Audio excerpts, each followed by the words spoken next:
La taille idéale de pénis pour donner un orgasme à une femme, vous la connaissez? C'est 25 cm, c'est exactement comme moi. Non, je rigole, mais non, je rigole les amis. Bonjour à tous, c'est Fabrice Julien, coach et auteur, expert en séduction et sexualité depuis 2010, notamment auteur de Les secrets de l'extase féminine, comment devenir le meilleur coup de sa vie. Bon, je vais être honnête avec toi, je ne vais pas te dire que 4 cm, c'est la taille idéale pour faire jouir une femme, d'accord? Un peu d'honnêteté avec nous. Par contre, 4 cm, c'est la taille minimum requise pour toucher le point G. La plupart des femmes ont leur point G qui est situé en moyenne à 4 cm à l'entrée du vagin. Après, toutes les femmes n'ont pas non plus un vagin de la même taille. C'est-à-dire que comme il y a des bites de forme et de taille différentes, il y a des chattes de taille et de forme différentes. La taille du pénis, c'est un sujet très fort parce que beaucoup d'hommes sont complexés en fait par le porno. C'est-à-dire que dans la vraie vie, ils ne seraient pas forcément complexés s'il n'y avait pas le porno. En plus, c'est un fantasme de mec. Ils ont l'impression que grosse bite égale bon coup.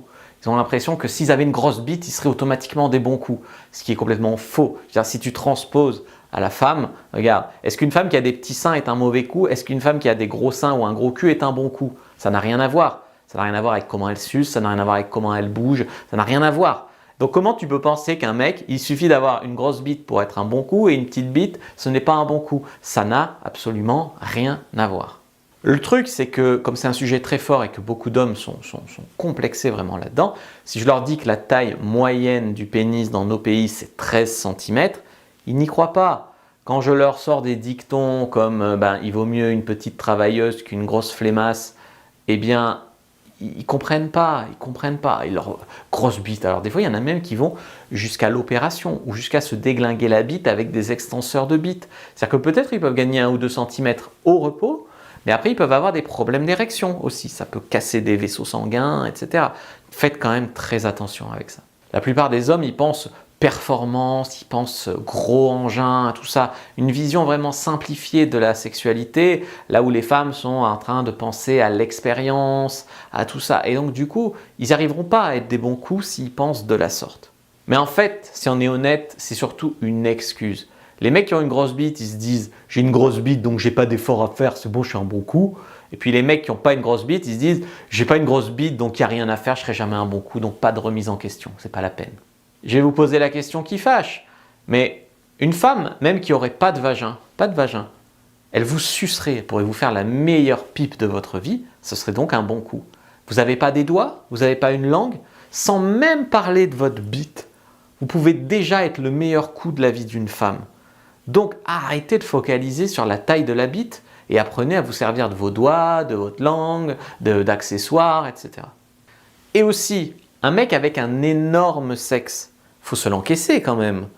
Il y a des femmes qui ont un petit vagin, ça peut leur faire mal. Il y a des femmes qui ont peur devant une énorme bite. Donc ça aussi, il faut le réaliser. Alors, il y a certaines femmes qui vont trouver qu'un gros sexe, c'est signe de dominance et elles vont avoir envie de se faire un peu défoncer. Et puis, il y a des femmes qui vont trouver qu'un petit sexe, c'est signe d'élégance. C'est vrai, ça existe, ça dépend des cultures.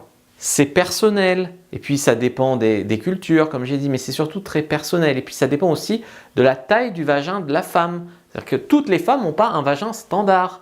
Tu as des femmes qui ont un vagin de 11 cm, comme il y a des mecs qui ont une bite de 11 cm. Donc il faut vraiment une bite de 25 cm pour faire jouer une femme qui a un vagin de 11 cm. Pourquoi? Tout le reste dépasse. Pourquoi? Mais ça, c'est des questions, je suis sûr que les mecs qui sont bloqués sur la taille de la bite, ils se sont jamais vraiment posés.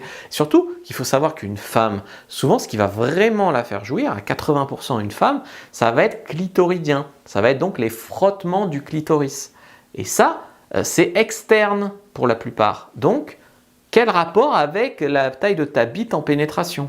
La forme, on en parle peu. Souvent, quand un mec mesure sa bite, il fait n'importe quoi d'ailleurs, on va dire qu'il la mesure de la base de l'os jusqu'au bout de l'urètre. Bon, il mesure sa bite correctement. Bon, et la largeur, ça compte pas? T'en as une de 25, elle fait 1 cm de large. Tu crois que c'est bien? Voilà. On n'en parle pas, non? Et la forme, on n'en parle pas. Il y a des formes qui sont avantageuses. Par exemple, légèrement recourbée vers le haut, c'est très avantageux en missionnaire, par exemple. On n'en parle pas, on parle de la taille de la bite. La taille de la bite, c'est un sujet débile, il faut quand même se le dire. C'est le niveau 0 du sexe. Donc je vous ai fait un topo sur la taille du pénis. Prenez-la, sortez-vous vraiment de ces croyances limitantes qui servent à rien. Prenez lien dans la description de la vidéo, lien en commentaire épinglé. Prenez votre fiche sur la taille de la bite et à partir de là, on pourra avancer. Likez, commentez, partagez. Je vous souhaite bon courage.